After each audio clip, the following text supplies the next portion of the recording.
There's a bold complement of game makers out there braving the fringes by designing interactive entertainment for platforms like Netflix and Amazon's Alexa.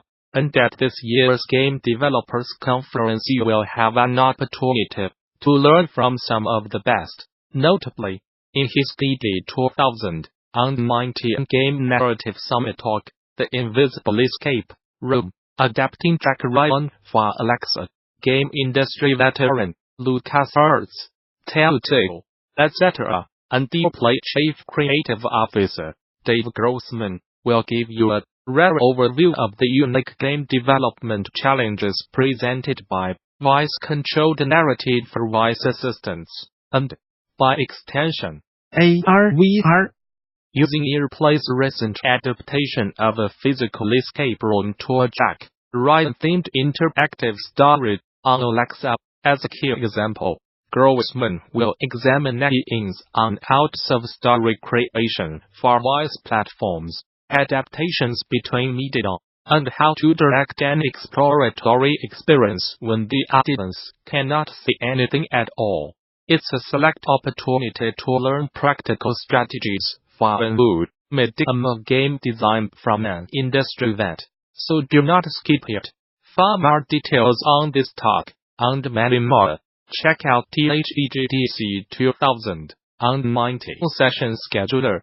There you can begin to lay out your GD week, which takes place March 18th through the 22nd at the newly renovated Moscone Center in San Francisco. Bring your team to GD, register a group of 10 or more and save 10% on conference passes. Learn more.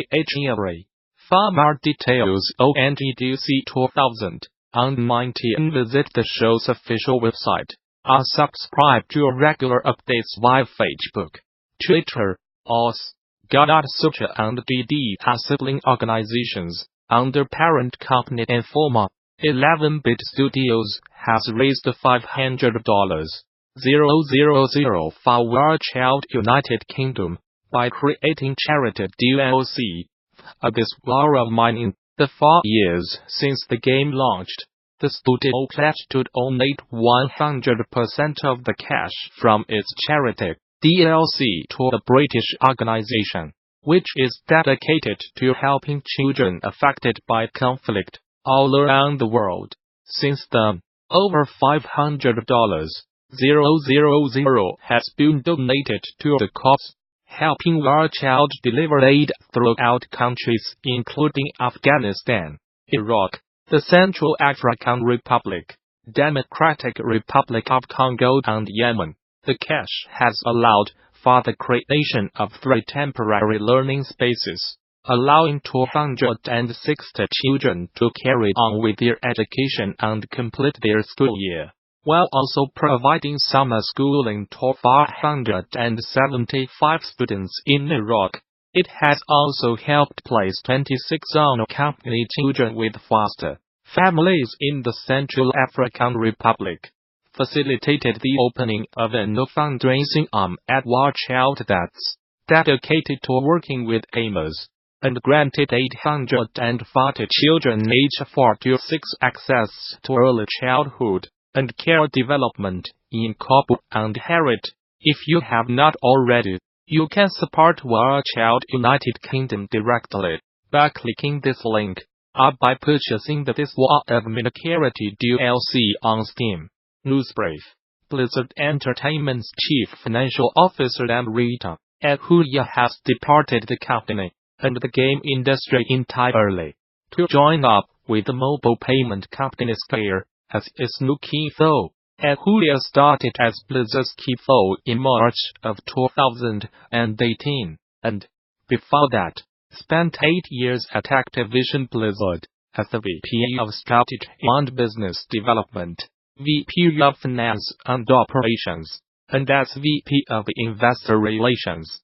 Her departure marks the second major executive loss Activision Blizzard has seen just this week. A few days prior, the company placed Activision Blizzard Spencer Newman on leave, pending a full firing, after discovering that Newman had gone against his contract to jump ship via Netflix. He officially departed the company and was announced as Netflix's incoming king 4 days later. In this opinion piece, SuperDept research founder Gustav Andron examines 10 major trends of 2019. From a fresh wave of consolidations to a fragmentation of PC game marketplaces. It's the time of year when I try to minimize the odds of face as an analyst by making generic statements about the gaming industry's future. For no chance. Both fit in. 2019 promises to be a great year in games. Innovation and competition will elevate the industry's offerings and drive more inclusivity among a broader range of audiences.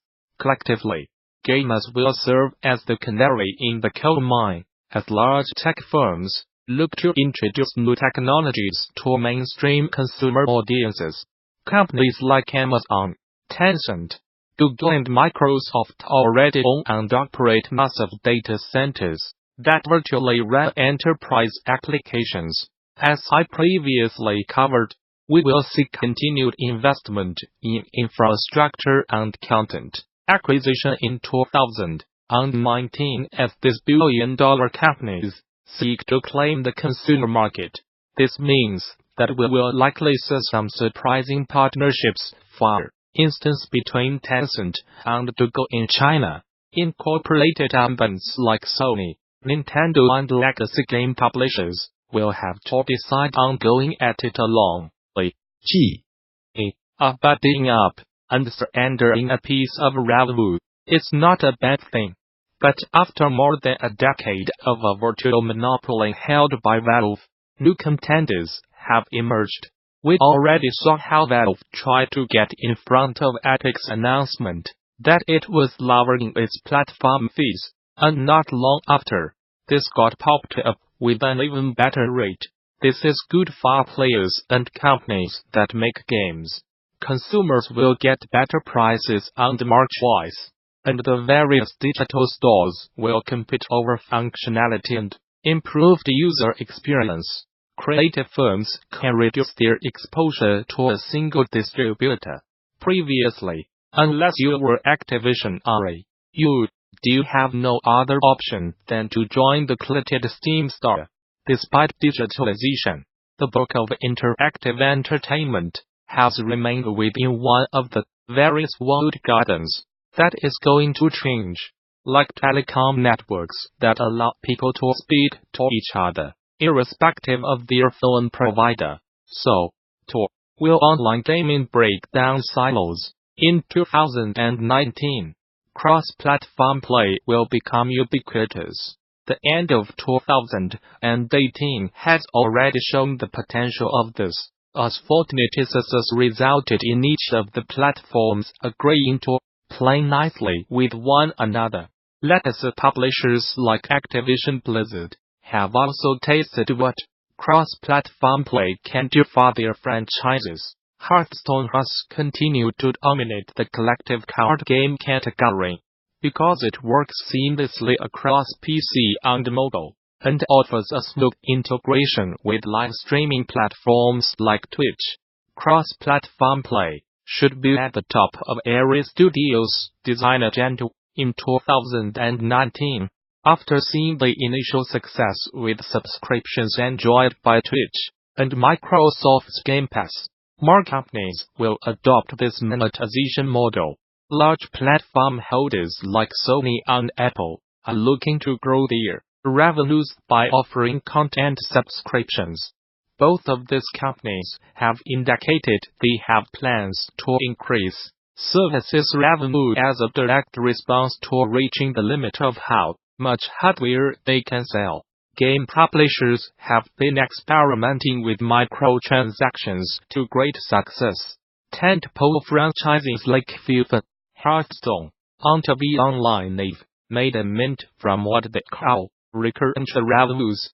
Beyond upselling their audiences on a regular schedule with content updates, they will explore subscription models that will provide massive discounts on unique content to players in exchange more predictable revenue flows. Now that gaming has emerged as a mainstream form of entertainment, the industry can expect more scrutiny. In addition, there will be sharper focus on kids on technology in 2019. Data companies will be increasingly under the microscope, similar to the loot box scandal that resulted in various governments speaking out.